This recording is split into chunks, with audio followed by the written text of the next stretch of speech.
নমস্কার বন্ধুরা, আমার আজকের ব্লগে আমার সমস্ত দর্শক বন্ধুকে অনেক অনেক স্বাগত।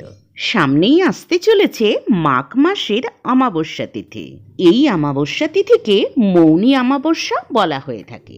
মাঘ মাসের অমাবস্যা তিথিটি কবে পড়েছে, অমাবস্যা তিথি কখন থেকে শুরু কখন শেষ, অমাবস্যা তিথির নিশি পালন এবং ব্রত উপবাস কবে করবেন, ওই দিন গঙ্গা স্নান এবং দানের শুভ সময় কখন, এই মৌনী অমাবস্যা তিথিতে কি কি কাজ করা উচিত এবং কোন কোন কাজগুলো একদমই করা উচিত না, ওই দিন অমৃতযোগের সময় কখন থাকবে, এই সমস্ত প্রশ্নের উত্তর নিয়েই আমার আজকের আয়োজন। তাই ভিডিওটি প্রথম থেকে শেষ পর্যন্ত দেখার অনুরোধ রইল। সনাতন ধর্মে প্রতিটি তিথিরই নিজস্ব আধ্যাত্মিক তাৎপর্য রয়েছে। অমাবস্যা তিথিতে স্নান, দান, প্রার্থনা ও পূর্বপুরুষদের জন্য তর্পণ বিশেষ ফলপ্রসূ বলে মনে করা হয়। এর মধ্যে মৌনী অমাবস্যা বিশেষভাবে উল্লেখযোগ্য। মাঘ মাসের অমাবস্যা তিথিকে মৌনী অমাবস্যা বলা হয়ে থাকে। এই তিথিতে ঋষি মনুর জন্ম হয়েছিল এবং এই তিথিতে দাপর যুগ শুরু হয়েছিল বলে মনে করা হয়। মৌনী শব্দের অর্থ চুপ থাকা, তাই এই তিথিটি আত্মশুদ্ধি, নীরব ধ্যান ও পূর্বপুরুষের কল্যাণের জন্য একটি বিশেষ সুযোগ প্রদান করে। এটিকে মাঘী অমাবস্যাও বলা হয়ে থাকে।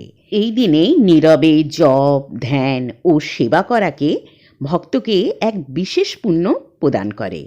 শাস্ত্রে বলা হয়েছে এই দিনে স্নান ও দান জাগতিক বন্ধন থেকে মুক্তি দেয় এবং মোক্ষের পথে পরিচালিত করে। এই দিন গঙ্গা, যমুনা, সরযূ প্রভৃতি পবিত্র নদীতে স্নান করা অত্যন্ত পুণ্যের কাজ বলে মনে করা হয়। এই তিথিতে এইসব পবিত্র নদীতে স্নান করে লক্ষ লক্ষ ভক্ত পূর্ণ ফল লাভ করেন। আর যারা নদীতে গিয়ে স্নান করতে পারবেন না, তারা বাড়িতেই স্নানের জলে অল্প গঙ্গা জল, কালো তিল মিশিয়ে গঙ্গা গঙ্গা গঙ্গা 3 বার উচ্চারণ করে যদি স্নান করেন, তাহলেও গঙ্গা স্নানে ফল লাভ করবেন। এই দিন সন্ধেবেলা বাড়ির দক্ষিণ দিকে একটি 4 মুখো প্রদীপ প্রজ্বলন করুন। এতে আপনি আপনার পিতৃপুরুষের আশীর্বাদ পাবেন এবং আপনার বাড়ি সুখ সমৃদ্ধিতে ভরে উঠবে। আগেই বলেছি, মৌনী শব্দের অর্থ হলো চুপ থাকা, তাই এই দিন অযথা কথা বলা থেকে বিরত থাকুন। যতটা প্রয়োজন শুধুমাত্র ততটাই কথা বলুন। আর এই দিন সকালবেলা স্নানের পর সূর্য দেবতাকে তামার পাত্রে অল্প অখণ্ড আতপ চাল, কালো তিল আর একটি লাল ফুল সহযোগে অর্ঘ্য প্রদান করুন। এই দিন পূর্বপুরুষদের উদ্দেশ্যে তর্পণ করুন। গরিব মানুষদের শীত বস্ত্র, কম্বল, ছাতা, অর্থ সাধ্যমতন দান করুন। পশু পাখিদেরও আপনার সাধ্যমতন কিছু খাবার দিন। এইবারে বলবো এই দিনে কি কি কাজ একদমই করা উচিত না এই সম্পর্কে।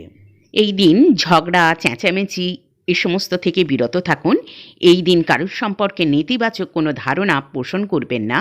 এই দিনে চুল, দাড়ি, নখ এই সমস্ত কাটা একদমই অশুভ বলে মনে করা হয়।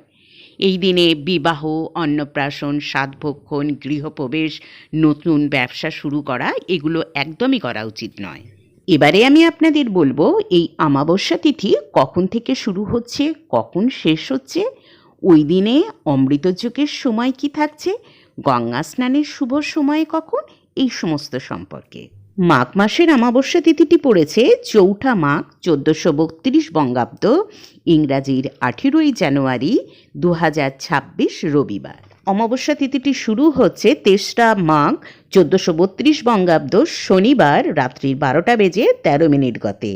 আর এই অমাবস্যা তিথিটি শেষ হচ্ছে 4 মাঘ 1432 বঙ্গাব্দ, ইংরাজির 18 জানুয়ারি 2026 রবিবার রাত্রি 1টা বেজে 30 মিনিট 45 সেকেন্ডে। অমাবস্যা তিথির নিশি পালন ও ব্রত উপবাস ওই একই দিনে পালিত হবে, অর্থাৎ 4 মাঘ 1432 বঙ্গাব্দ, ইংরাজির 18 জানুয়ারি 2026 রবিবার দিন। এই দিন গঙ্গা স্নানের সবচেয়ে শুভ সময় হল সকাল 5টা 27 মিনিট থেকে সকাল 6টা 21 মিনিট পর্যন্ত। তবে সারাদিনই স্নান করা যেতে পারে, বিশেষ করে সকালের দিকে। এই দিন অমৃতযোগের শুভ সময় হল সকাল 7টা বেজে 1 মিনিট গতে 9টা বেজে 59 মিনিটের মধ্যে এবং রাত্রি 7টা বেজে 8 মিনিট গতে 8:51 মধ্যে। আমার এই ভিডিওটি যদি ভালো লেগে থাকে তাহলে আমার চ্যানেলটি সাবস্ক্রাইব করার এবং বন্ধু বান্ধব আত্মীয় স্বজনের মধ্যে ভিডিওটি অনেক অনেক শেয়ার করার অনুরোধ রইল। মা কালীর কৃপা সবাইকার ওপর বর্ষিত হোক এই কামনা করে আজকের ভিডিও আমি এখানেই শেষ করছি। আবার আসবো অনেক অনেক গুরুত্বপূর্ণ তথ্য নিয়ে অন্য একটা নতুন ব্লগে। নমস্কার।